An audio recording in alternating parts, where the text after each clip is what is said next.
There, miss. You see, the heterodynes are feeding back into the stimulus reaction activators, causing non-snaps of the motor control resistor units. Oh, that's good. No, lady, that's bad. But your regenerated circuits are tuned asynchronously, and that causes concatenation in the intermediate amplifiers. Well, that's bad, isn't it? No, that's good. From now on, I don't think there'll be the slightest trouble with your robot. Your domestic problems are completely solved. Well, thank you very much. That's perfectly all right. And if there's anything else you want to know about your robot, don't hesitate to give us a ring. Good day.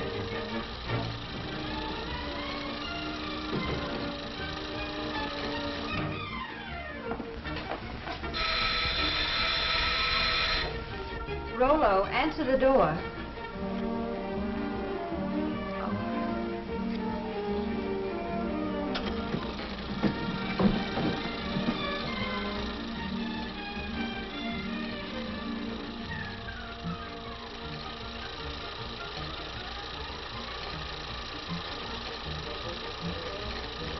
Sign here.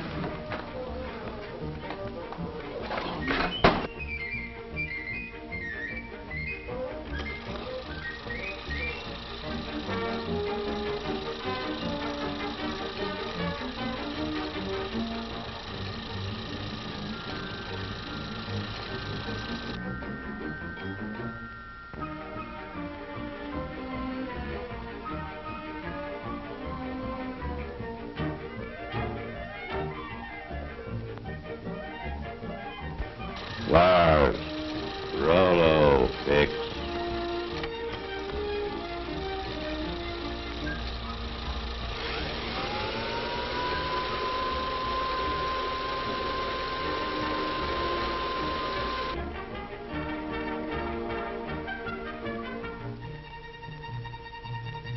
Yes, ma'am.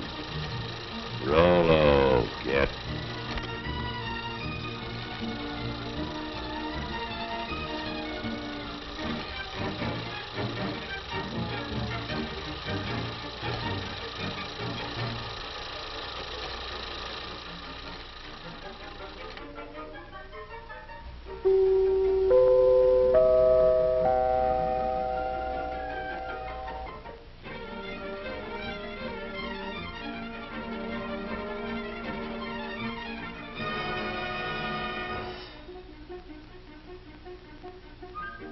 Yes, Rollo the robot, the chromium-plated butler, is just a daydream after all.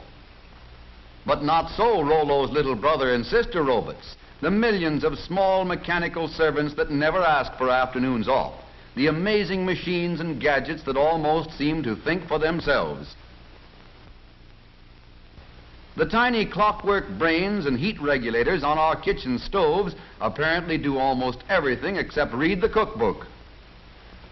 Thinking machines like this keep golden brown slices of toast from turning into slabs of charcoal and keep the coffee hot until we're ready to start dunking. Then there's a tea kettle that's been trained never to boil dry. When the water is gone, the kettle simply pulls out its own attachment plug. And here's a gadget that ought to rate a bow from every dog in the country. A Fido feeder that never forgets when the pup is dining home alone and the rest of the family is dining out. What's more, it tells him when to come and get it.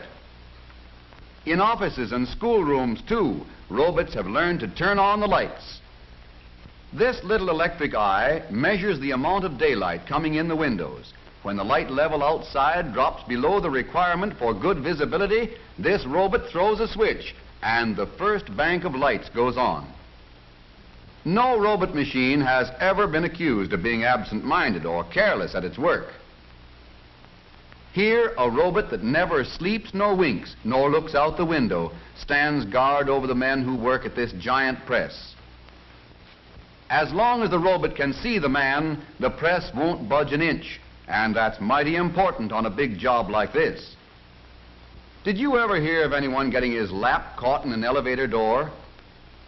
That can't happen here, because as long as there's anything in the way, this door can't close. Step back, please. There's plenty of room in the rear of the car. All right, then, don't step back. Just take a deep breath and hang on to yourself. One little robot, for example, always remembers to serve drinks when it sees anyone walking around with a thirst. A beam of light is aimed across the fountain and into an electric eye. When the beam of light is broken by a solid object, such as this head, the electric eye control opens the faucet and there's your drink. This particular device is an automatic fire sprinkler. Someday, maybe someone will invent a robot that can take a joke. Some robots have even learned to fly. Tiny automatic brains in giant airliners, sensitive to the slightest change in balance or direction, relieve the busy pilots of the job of keeping the wings level, the nose on the horizon, and the plane headed in the right direction. Don't look now, but this motor car is simply full of robots. In the carburetor is a diet specialist, a brainy collection of jets and valves and floats that serve a health menu of gasoline calories and fresh air vitamins to the engine, a menu that varies with every change in speed or load.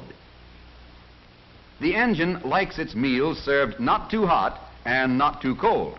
So in the intake manifold, another mastermind with a nervous system sensitive to heat uses hot exhaust gases to warm the mixture before it goes into the engine. Step right up close to the platform and see the Siamese robots. These robots attached to the distributor are always worrying about the spark in the engine.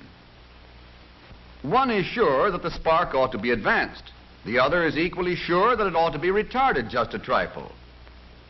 But they never argue. Each takes his turn according to the speed and load, and between them, they manage to stage a grand performance every time they go on the road.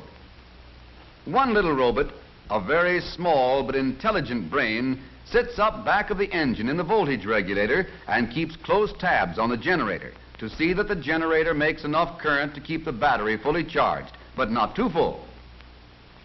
And still another deep thinker rides way up in front.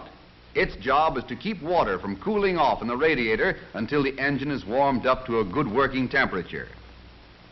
Then, in the vacuum power gear shift, there's a robot strongman who thrives on almost nothing at all. With a bit of a vacuum, this sturdy fellow can almost shift for himself if we'll just tell him what we want him to do. Robots have even taken up the art of dial twisting in our radios. All we need to do is push the button and listen. Driving wouldn't be half so much fun if we didn't have that phantom crew of intelligent robots to help us. Every day, in our homes and offices, as well as in our motor cars, hundreds of these little robots are doing more things for us than we realize, taking care of the routine tasks and leaving us free to live and work and play in greater ease and comfort and safety.